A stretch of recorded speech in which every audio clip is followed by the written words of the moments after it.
हमने एक resolution pass किया कि ये अनडेमोक्रेटिक है और लोकतंत्र के खिलाफ है, और लोकतंत्र को अगर बचाना है तो हम सब लोग मिलके लड़ना होगा, और इस लड़ाई के लिए सभी लोग तैयार हैं।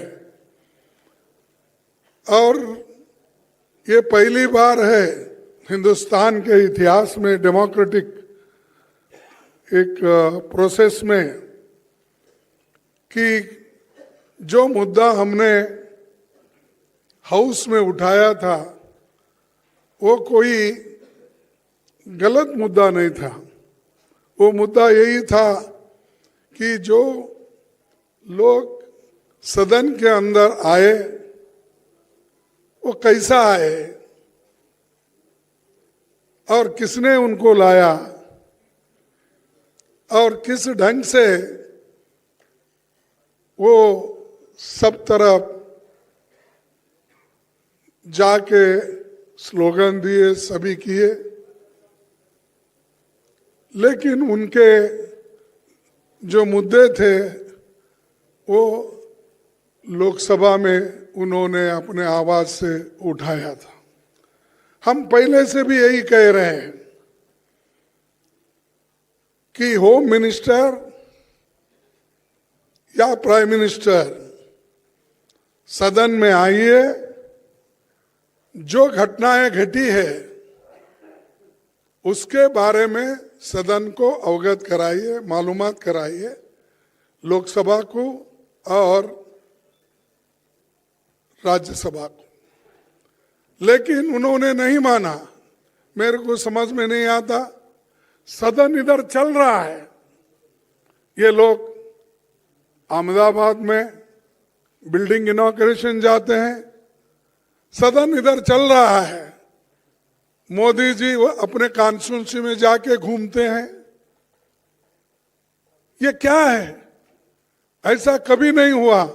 सदन यहां देश में रह के और सभी तरफ अपने भाषण देने लगे, लेकिन पार्लियामेंट में क्यों नहीं आए? लोकसभा और राज्यसभा में क्यों नहीं आए? तो ये जो उनकी मंशा है कि डेमोक्रेसी को खत्म करना, अगर नहीं गए तो क्या होने वाला को कौन पूछने वाला है? और यहां तक कि 151 लोगों को सस्पेंड करके बाहर जो निकाले, ये पहला इंसिडेंट है कि देश में इतने लोगों को आज तक किसी ने सस्पेंड नहीं किया था।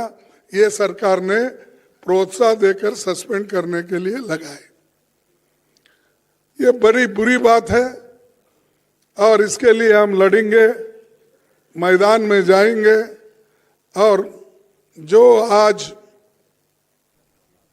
प्राइम मिनिस्टर और होम मिनिस्टर समझ रहे हैं कि हमारे सिवाय हिंदुस्तान में और कोई भी नहीं, हम ही हुकूमत करने के लायक है, ये उनका समझ है। इस समझ को खत्म करने के लिए हम सब एक हुए हैं। एक होकर ये आज बहुत निर्णय लिए हैं। एक तो 151 लोगों के बारे में, और दूसरा जो है सब मिलके प्रोटेस्ट करना। और ऑल इंडिया प्रोटेस्ट 22 दिसंबर को ये जितने भी सस्पेंशन हो गए उनके बारे में ये चलेगा। और तीसरी बात यह है कि जो इंडिया गठबंधन का एक मुद्दा है कि सभी लोग मिलकर काम करेंगे, और सीट शेयरिंग का भी हम मिलके पहले जिस स्टेट में हमारे लोग हैं, पहले वो लोग वहाँ पर एक दूसरे से समझौता करेंगे। अगर कहीं दिक्कत है या कहीं अभी नहीं बन सकता, उसके लिए फिर यहाँ पर हमारे जो इंडिया गठबंधन के नेता लोग हैं उसको डिसाइड करेंगे। और बहुत से जगह जो हर एक पार्टी एक एक जो है वो ठीक ढंग से है। अब चाहे वो तमिलनाडु में हो, केरला में हो, कर्नाटक में हो या तेलंगाना में हो, बिहार में हो, अब जो मुद्दा है इसका यूपी में वो भी सुलझ जाएगा और बाकी का दिल्ली या पंजाब का है वो समस्या को भी किस ढंग से सुलझाना ये भी बात बाद में तय हो जाएगी। तो ये हमने तय करके ये मीटिंग करा। मुझे खुशी है कि इस मीटिंग के 28 पार्टी के नेता लोग और सभी दिग्गज यहाँ जो बैठे हैं वो सभी ने कोऑपरेट किया और कोऑपरेट करके इस मीटिंग को यशस्वी बनाया।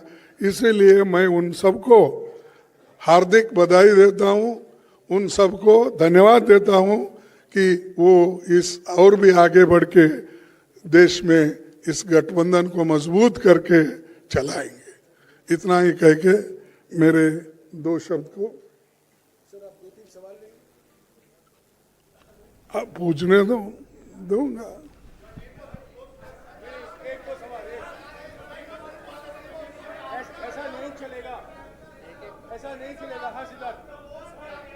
All right, Mallikarjun Kharge addressing the media at the end of this very important meeting of the India bloc, a meeting in which Mamata Banerjee has proposed his name as the prime ministerial candidate of the bloc going into the general elections in 2024. He didn't refer to that at all, at least not what we heard just now. Let's listen into what he's saying. सभी लोग जीत के आना है, जीत के लिए क्या करना उसके बारे में हम सोचे। कौन प्राइम मिनिस्टर बनना ये बाद में की बात है। एमपीज अगर नहीं है तो प्राइम मिनिस्टर की बात करके क्या फायदा है। तो इसीलिए हम पहले अपनी संख्या बढ़ाने के लिए एक होकर सभी लोग लड़के हम मेजॉरिटी लाने की कोशिश करेंगे। और बीजेपी आज जो और मोदी जी बहुत इतना 1-2-3 इलेक्शन होने के बाद उनको तो इतना घमंड आया कि अब देश में मेरे सिवाय कोई नहीं बचेगा या दुनिया में भी मैं एक ही लीडर हूँ प्रचार करते हैं। तो हम पहले जीतने की कोशिश करेंगे और एक होकर जीतेंगे।